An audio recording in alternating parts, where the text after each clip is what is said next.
Le plan de jeu de Ruben Amorim est simple. Il crée du déséquilibre au sein de cette équipe. Au niveau du milieu de terrain, je ne comprends toujours pas pourquoi il garde deux milieux de terrain. Il met des latéraux, mais ces latéraux, ils n'ont jamais la fonction de milieu de terrain parce qu'ils n'ont pas le niveau de jeu d'un bon milieu de terrain. Et tu vois qu'il met 3 défenseurs. On ne comprend toujours pas pourquoi il met les 3 défenseurs alors que ça fait près de 50 matchs que United au moins au niveau de la moyenne des matchs, ne fait qu'encaisser au moins en moyenne 2 buts par match. En moyenne 2 buts par match. Il continue à inciter sur les 3 défenseurs. Ça déséquilibre complètement l'équipe. Le football, on le sait, il se passe au milieu de terrain. Et Ruben Amorim, j'ai l'impression qu'il n'arrive pas à diagnostiquer ça.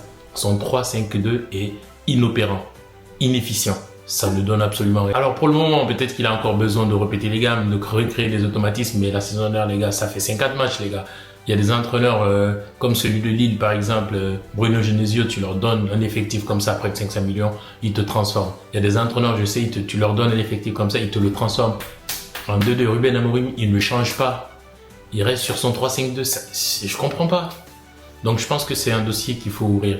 Et je parlais aussi des choix curieux. Les choix curieux, pourquoi? Parce que, en fait, j'ai l'impression qu'il y a des joueurs qui sont utilisés à contre-emploi.